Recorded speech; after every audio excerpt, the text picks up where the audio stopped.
الحمد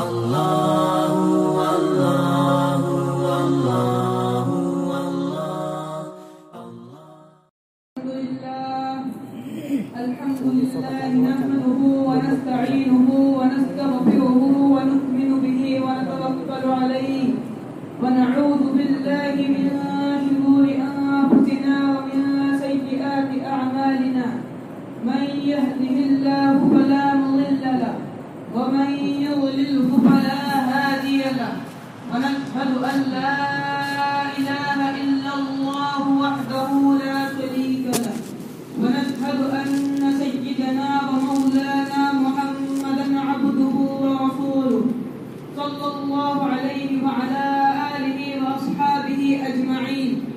أما بعد، فقال تعالى في القرآن الكريم: أعوذ بالله من الشيطان الرجيم، بسم الله الرحمن الرحيم.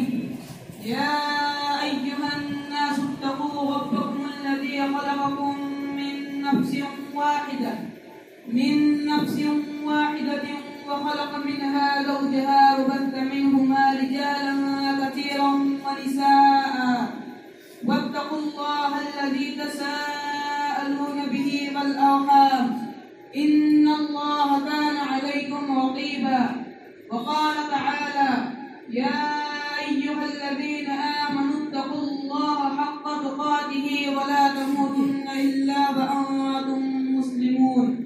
وقال تعالى: يا أيها الذين آمنوا اتقوا الله وقولوا قولا سديدا يصلح لكم أعمالكم ويغفر لكم ذنوبكم ومن يطع الله ورسوله فقد فاز فوزا عظيما.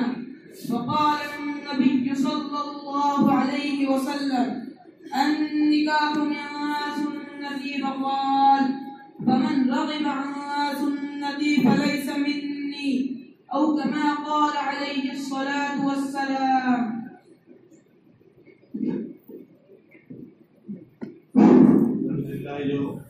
जो निकाह जिस बच्चे ने पढ़ा अल्हम्दुलिल्लाह हाजी वकील साहब का फर्जंदी है, उनकी बच्ची का हो रहा है। और ये अल्हम्दुलिल्लाह हमारे यहाँ जो मकातिब की मेहनत है, मौलवी हज़रात की जो मेहनत है, उसका नतीजा है। अल्लाह तबारक व तआला तमाम को जो है ऐसे ही जो है हिदायत अता फरमाए, तौफीक अता फरमाए और हमारे जो है मकसद को अल्लाह ताला नजर बस से बचाए।